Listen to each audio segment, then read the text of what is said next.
I'm writing this from my friend's house where I'm currently staying. Because of the recent events, I no longer feel safe at my own home or anywhere near its vicinity. Yet, whereas staying quiet would probably be the smartest choice right now, I still feel like I need to explain what happened, maybe saving some people along the process. I suppose it all started when I decided to download a few mods for Subnautica, this underwater survival game I've been having a pretty good time with, after watching some YouTubers have fun with them. The process wasn't too difficult, and I managed to install all the mods I wanted. But of course, there's only so much you can do with that. The modding community for Subnautica isn't very large, so it's quite rare to see any bigger projects added to the Nexus website. And that's why it was that much more surprising when I saw the mod listed for the first time.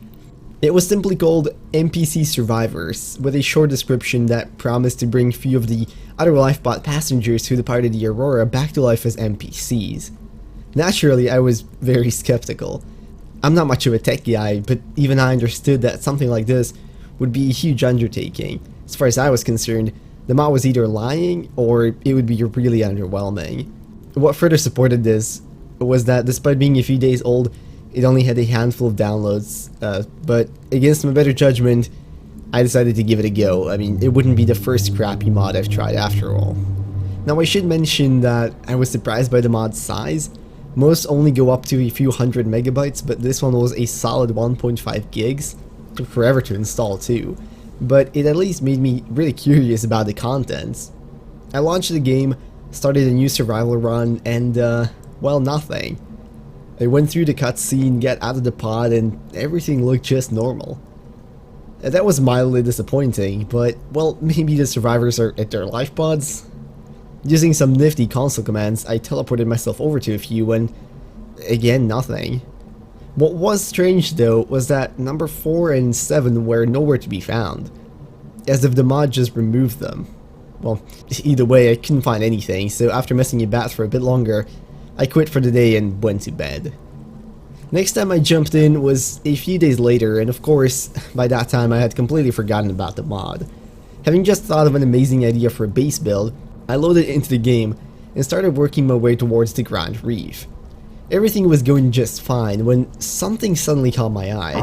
I mean, don't get me wrong, there's a lot of things in the game that do that, but this one really stuck out. I swam over there and realized what I'm looking at. It was a piece of a base, finished only about halfway, as if missing resources. That's really odd, I thought.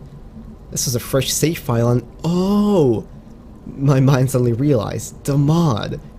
Perhaps it is working and I'm seeing something left behind by a survivor? I mean, my excitement was immediately back up to full level. Is this actually going to work?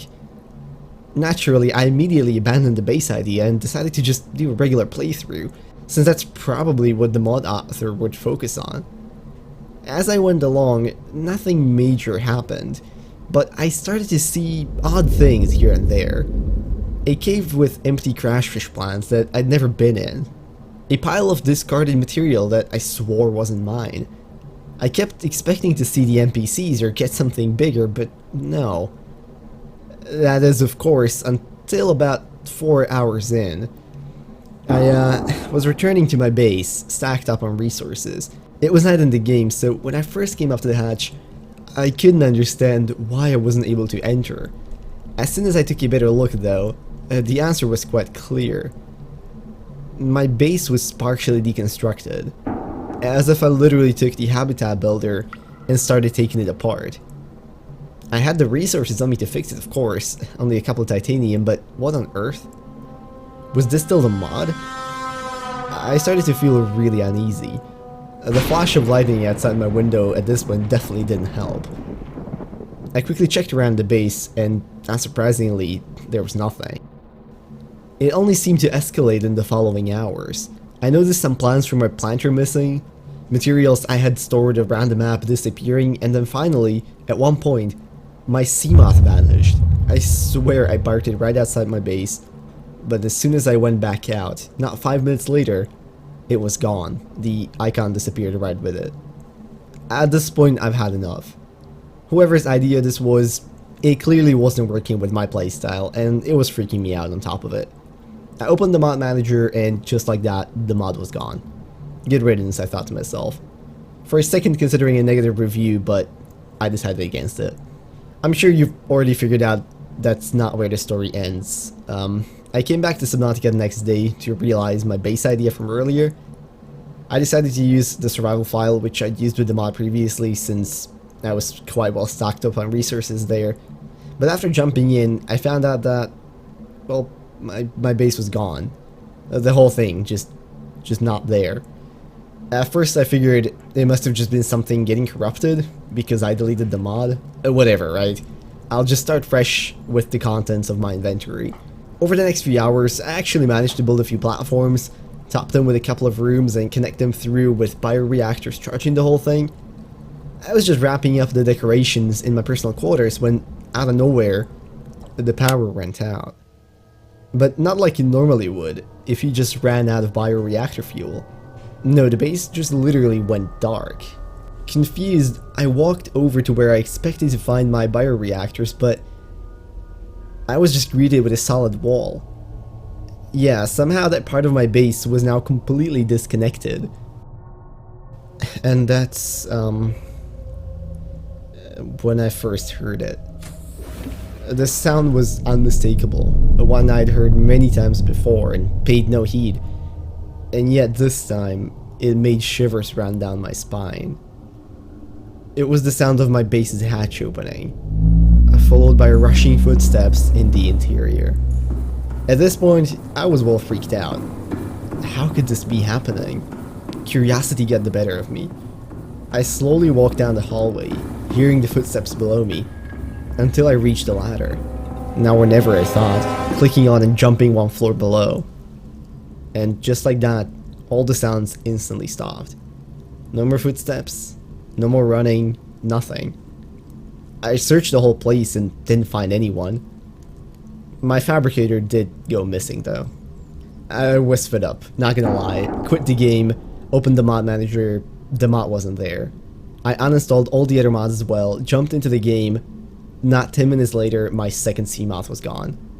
I opened Steam, reinstalled the game, went back, only for half of my base to go missing about an hour in. Another lightning flash outside my window. I thought I was starting to lose it. But that's when I saw it. This was 2 days ago. It wasn't a special moment or anything. I haven't achieved anything particular on that save file. Simply surfaced and there it was, on top of the island, standing, looking at me, I guess. It immediately ran inland. I couldn't get a good look. I tried to use console commands, but my console wouldn't even open. I mean, of course I had to follow. I was half terrified, half fascinated. Yeah, that fascination quickly disappeared when I found, well, I guess it was its base. It was there, plain as day, standing between the trees. I stepped in, full of expectation, only to see myself. It actually took me a second to understand what I'm looking at. It was a picture of me, taken through my physical webcam, framed and hung on the wall. I just stood there for a bit, unable to process. Like I said, I'm not a tech guy, but I don't think a game should be able to access your webcam without your permission. Safe to say I liked it even less when I turned around to find another picture of myself, this time sitting by my PC, taken from the outside, through my window. I left the place right after and will continue to stay with my friend for the time being. I have no idea who could have created that mod or what their intentions are, but I certainly won't hang about to find out. I'll try to post regular updates with how I'm doing, so you know I'm still okay. If for whatever reason I don't report back, either way, don't download the mod if you come across it, no matter what. I'm gonna go now. Looks like another storm is starting outside. Goodbye.